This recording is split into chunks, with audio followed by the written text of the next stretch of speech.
My apartment complex didn't do traditional trick or treating on Halloween. Residents were advised to set out pre-packaged individual candy bags on their patios / front door areas if they wanted to participate, but the traditional knock-on-door, physically hand strangers candy was not permitted. So, Halloween comes and the kids are all dressed up and each building has a scheduled time where the kids go door to door. I ended up having to work late, so my neighbor offered to walk my kids around with hers at our building's scheduled time. About 45 minutes later, my kids came home with a small bucket of candy. 6 little goodie bags each from individual apartments that participated. Everything was fine. And my kids didn't say anything weird had happened. They were just excited to eat candy once they got home. The next day I took my kids to the park directly across from our apartment complex. My neighbor was there with her kids as well. The kids were playing and she took out one of those individual goodie bags with candy in it from her purse and started to loudly rummage in it. She ate several pieces of candy and my daughter eventually noticed. Ran up and asked if she could have a piece, and my neighbor responded, "Nope, this is my tax candy. Remember that this was my reward for taking you trick or treating last night." I was a little weirded out by that statement and asked what she meant. She said that since she is the one who had to take the kids out, she took 5 bags from each of my kids as a tax. Her son then chimes in and said, "You only took 2 bags from us." She responded with, "But I'm your mom. I was doing OP a favor so they get a higher candy tax." I was thinking about how to respond when I noticed that she was holding a Starburst candy and decided to just smile and nod and go back to watching my kids. I let her continue to finish off the bag of candy and then said, "Hey, aren't you vegan? You know a lot of those candies are made with animal products, right?" I explained what gelatin was and how a lot of those candies are made with it. She was horrified, Googles it, and then told her kids that they were leaving. She said something about how she was going to be sick and stormed off. Now she's giving me dirty looks every time we see her and won't let her kids play if she shows up at the park and we are there.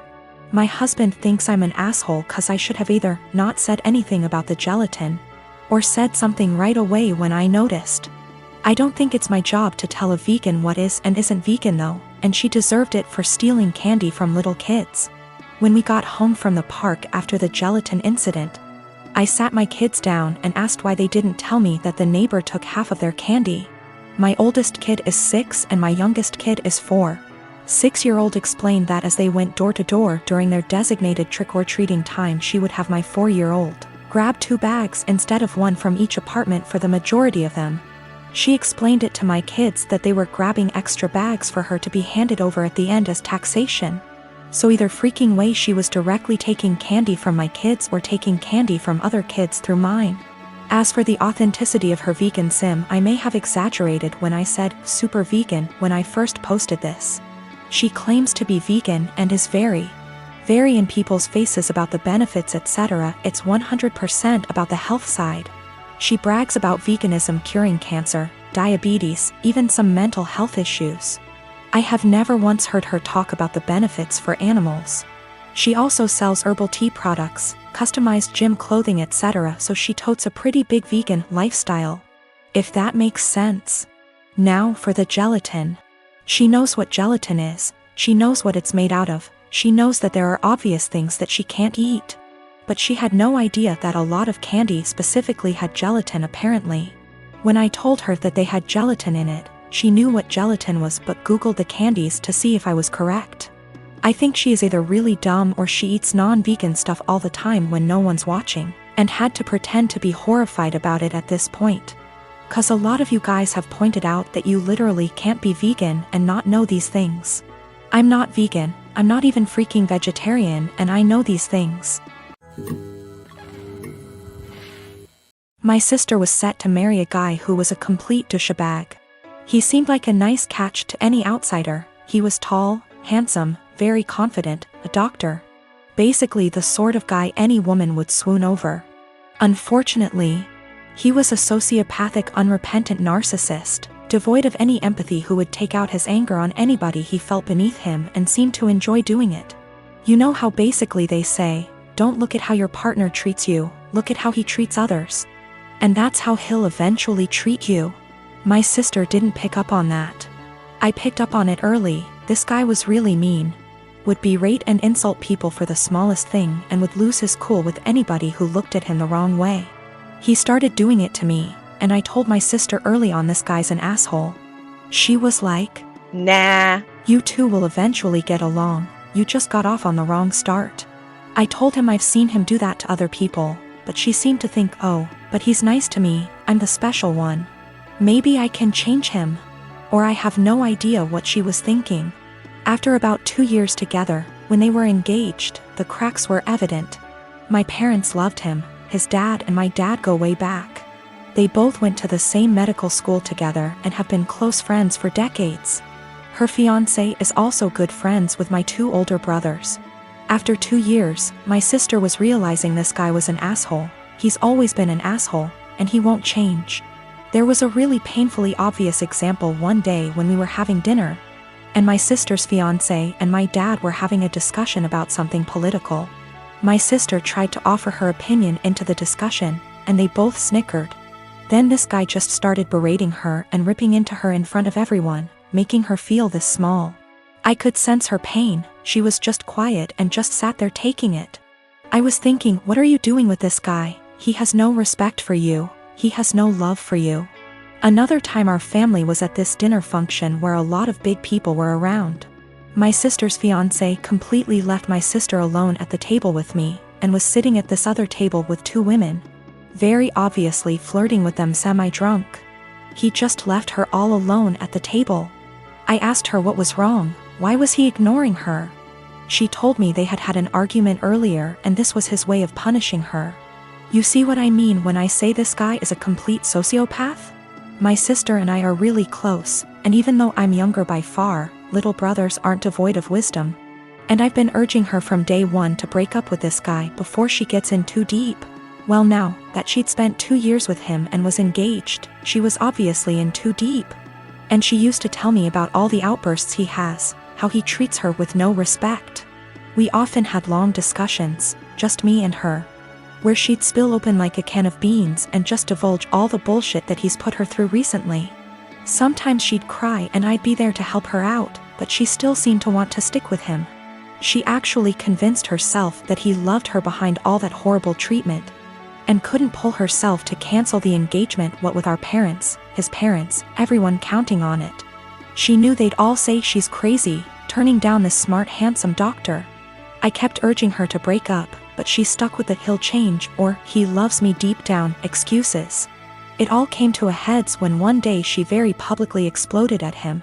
We were having a huge dinner, both sides of our families, and I was sitting next to him.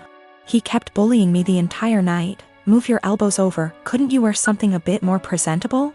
Stop sticking your hand out like that, it's rude, don't you think you've had enough of that?"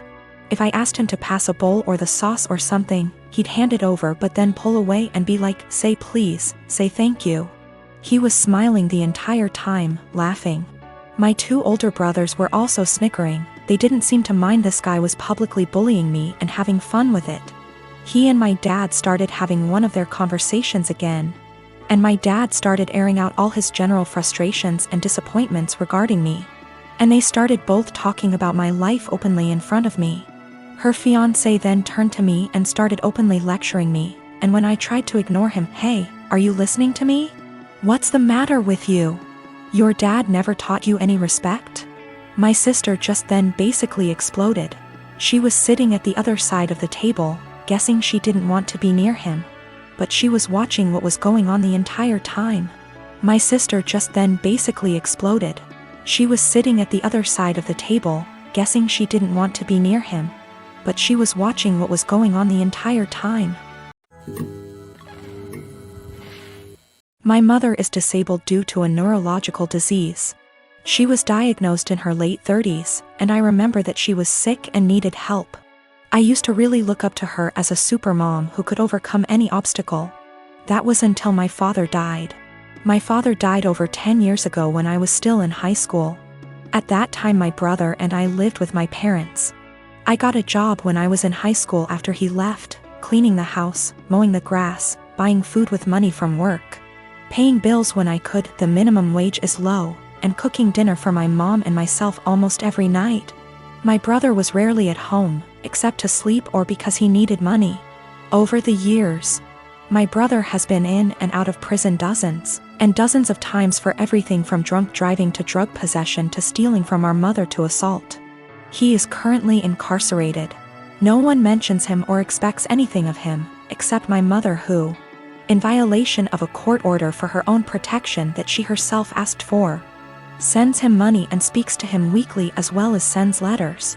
Back to my father's death, a 7-month bout with illness. Almost 2 years after my father's death, I graduated from high school and went to college out of state. I sent money to my mom when I was in college, and I distinctly remember, for example, using my scholarship I got in December to buy Christmas presents for my mom and brother, because I knew they wouldn't have anything if I won't buy. No one reciprocated, but I did not expect this. To be honest, I didn't care either until it became the norm over the next decade. That very Christmas, I was barely 18 years old, and I was collecting pennies to buy a cheap refrigerator after I returned home for the winter holidays with gifts, only to realize that there was no food in the house. My brother, in a drug-fueled rage, tore down the Christmas tree I had bought and decorated and threatened to kill himself if I didn't give him the money because no one loved him and that would prove that I cared. It is important to note that even during this time, my mother continued to let my brother, who became a criminal, back to the house. I'll try to skip my college and graduate years, but suffice it to say that I met my current husband and spent less and less time at home. When I was at home or when my husband and I were visiting, it was like this: clean my mom's house, buy mom food, cook for mom, take care of my mom. I was and remain very firm with my mother that I would not let my brother in my life as he threatened to kill me over the prescription cough syrup, threw me down the stairs and broke down the door to get to me, and some of the money I had at the time. I have no doubt that he will try to harm my child, my husband or me in order to get what he wants. He told me he would find me and he would teach me a lesson for his perception that I wronged him for not giving him money. And I have zero contact with him. I have blocked all numbers that have anything to do with him, including friends he calls from outside the prison. P.S. My mother let him take my number from her phone. I told my mom for years that I didn't want to have my brother in my life until he stopped using drugs for at least 1 year. To date, he is unable to do so. He stole tens of thousands of dollars from her. She always says she won't let him back into her house, but she eventually forgives him and the cycle repeats. The next year, when he was released again, she told me in no uncertain terms that he would not live with her, but admits that she keeps in touch, sends him money, and thinks it is the devil in him that makes him addicted. He will return. I offered to help my mom move closer to me since I live in many states. My husband and I even asked the realtor to come out and start the process of registering our house so we could find a house with space for my mom. My only stipulation was that she not drag my brother into my son's life. She categorically refused. She also refused to go to nursing homes, despite the fact that I went to her of my own free will and received excellent recommendations from her doctors. Now that she had surgery this week, my family is out of the slums. To be honest, I'm outraged by this.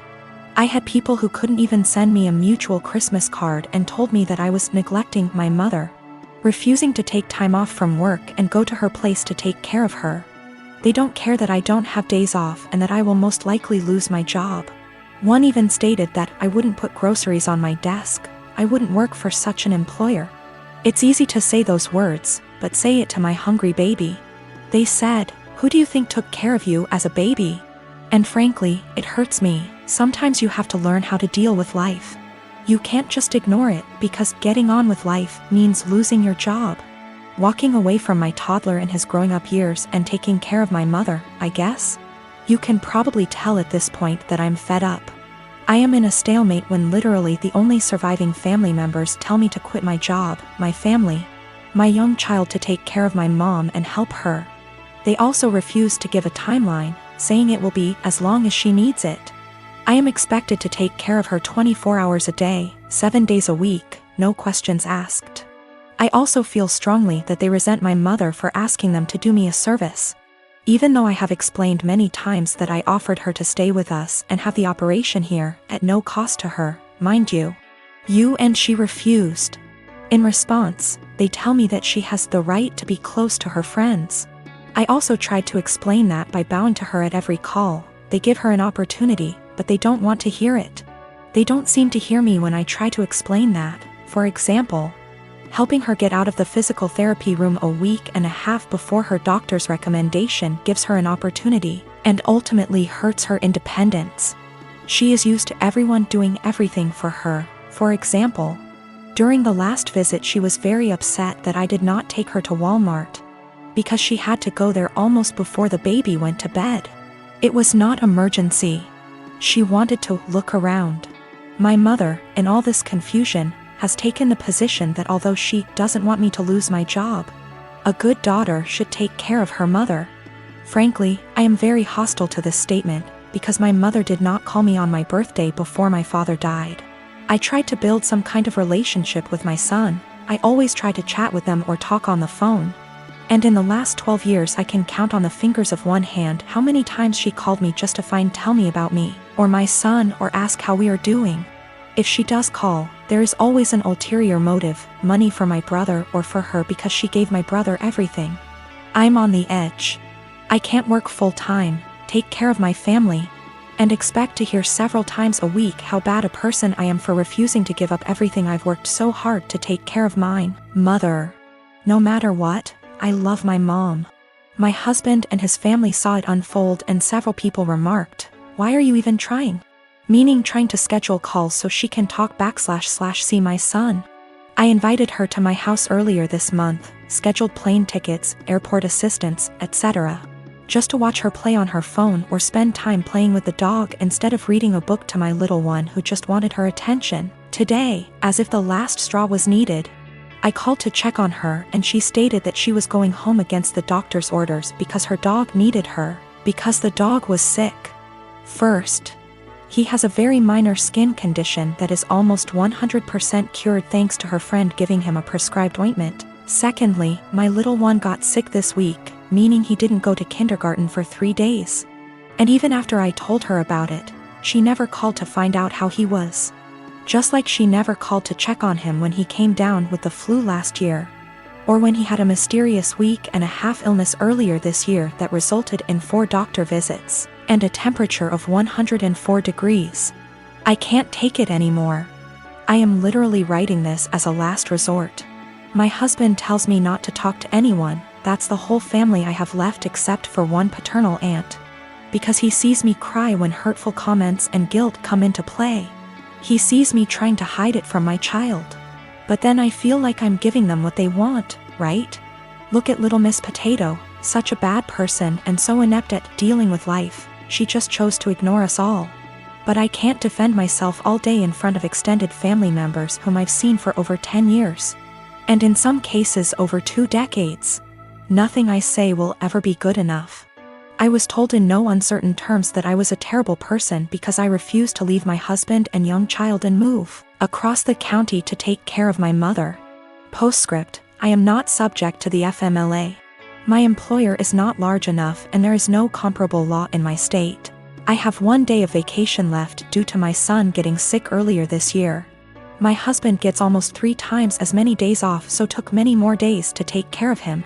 In general, I do not want to lose my job or look for another one. It's a good job, it's just limited to a small company. She refused to move in with me. Either my husband and I are building a mother-in-law, or we are moving to a bigger house. Any aid agency or nursing home. She hesitates about allowing housework, but contradicts herself on the matter, telling me that Susie can help her if she needs anything, or that she has friends she can call, or, more often than not, she does well and can take care of herself. She wants help, but only when she wants it and only on her own terms. She told me that she would not end her relationship with my brother. I managed to get her to agree to a consultation after my brother attacked her, stole her car and pawned all her appliances. She moved to a domestic violence shelter but declined to press charges. This happened when I was 7 months pregnant, and when I refused to drive 20+ hours in a car. I was told essentially the same thing that I am being accused of now. She justifies my brother's behavior. He hooked up with the devil, and he can't leave him. I've talked to the Adult Protective Services counselors, and it all comes down to the fact that she's an adult. She can make her own decisions. Her doctors, although they seem to agree that she may need help taking care of herself, refuse to state that she is unable to take care of herself. I am a 45-year-old woman. My husband and I have a 15-year-old daughter Kate and a 9-year-old son Sam. My husband has a brother and a 40-year-old sister, Eva. Eva and her husband James have a daughter, Allegra. She is also 15 years old. Kate and Allegra have always been compared in the family. From the time they were born, it seemed to be a competition of who would walk first, talk first, do more, achieve more. And Allegra was always first. I won't go too much into detail about Allegra because that's not really the point, but I will say she's a beautiful, intelligent, truly one-of-a-kind girl, and her parents have done a great job raising her. My in-laws fell in love with her and think she hung the moon. This bothered me and made me sad for Kate, but I let it go for the most part. There's no doubt in my mind that they love all the kids equally, but out of the two girls you can tell who they admire more. Every summer, the whole family visits a holiday home that Eva shares with my in-laws. Over the summer, Kate met a boy, Luke, who was also holidaying in the area. They started dating. This was Kate's first experience with boys. Allegra had friends who were nearby, so for our first few weeks we didn't see her much. About 3/4 of the way through the holiday, Kate invited the boy she'd been seeing to dinner. Allegra was told to come, and afterwards she would be going to a party. At the dinner, it was clear that Luke was very attracted to Allegra. After dinner, Luke decided he would go to the party Allegra was going to, as he had also been invited. They both asked Kate to go, but she wasn't allowed and was very upset. My husband and I felt it was not a safe or appropriate environment at her age. Eva informed us, because she knows we do not allow Kate into these environments, that it was an adult party, where there would be drinking and possibly other things going on. Allegra has grown up in a place where these kind of things are much more normal. And Eva and her husband made the choice to let Allegra live those experiences. From what I know and have seen, she handles it exceptionally and it has not caused any issues. However, it is not the way we have chosen to parent Kate, and so we didn't allow her to go. The next morning, Allegra came downstairs and asked to talk to me and Eva. She said at the party Luke was flirting with her and showed her some messages he'd sent her. We decided we would all talk to Kate. Kate spent the next 2 days miserable. When she finally came out of her room, Kate was caustic and everyone was getting a bit fed up with her attitude. Eventually, my father-in-law jokingly said, "Your mistake was introducing him to Allegra. How did you think that was going to go for you?" My mother-in-law told him off but added that Luke handled it terribly, but the outcome was sort of inevitable. Kate left the table in tears. We managed to get through the rest of the holiday, but when my husband brought up plans for Christmas, Kate refused to go. She said she couldn't bear being ridiculed by her own family and constantly compared to Allegra. After seeing how much this was affecting her, I spoke to my husband and said we shouldn't go. He argued that it would be wrong to let Kate take away time with family just because of a boy. I reminded him that this has been happening since they were born, but he said that we can't shield Kate from every special person in the world. He said he would talk to his parents about their comments, but that we should not set a precedent of letting Kate run away from reality.